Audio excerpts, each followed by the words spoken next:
Hey y'all, Bill the How-To Guy here. Feel free to subscribe at youtube.com/Bill the How-To Guy because Bill will show you how to. Hey y'all, Bill the How-To Guy here, and just wanted to talk about how to tip. So tips usually apply when you're going out to eat. Now, and sometimes if you're out with a big group, you need to check your receipt and see if it says, or check your bill rather, and see if it says gratuity included for parties of whatever or more. Because there's a good possibility if you've got a large group that they've already included the tip on there. But if not, and typically overseas as well, in British places and stuff like that, they often include the tip even before, regardless of the party size. So as a rule of thumb, what I do when I tip, if it was average service, I give 10%. If it was above average service, I give about 15%.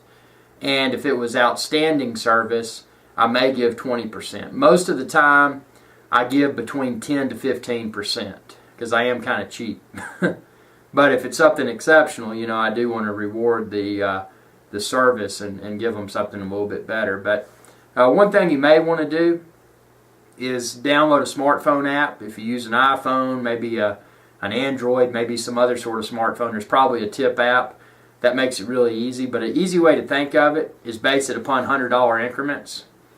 So say, for example, you wanted to give a 10% tip. Well, 10% of $100 is $10. And say your meal was $50 total.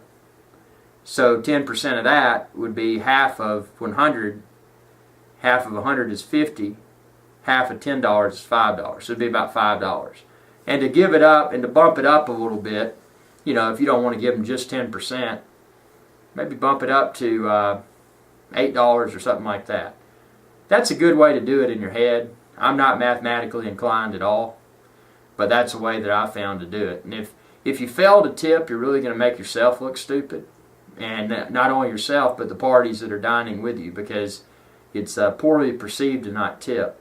Now, sure, there's some places where tips become excessive. If you go out to the country club and they grab your golf clubs and then they want to drive you to your car and stuff like that, that's just, you know, fishing for tips. And there's ways around that. I mean, you can find a place that's not valet parking only.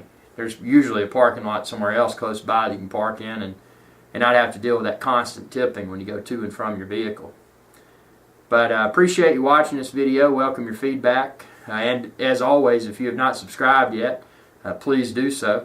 It's Bill the How-To Guy, and the channel is youtube.com/Bill the How-To Guy. Y'all have a good day.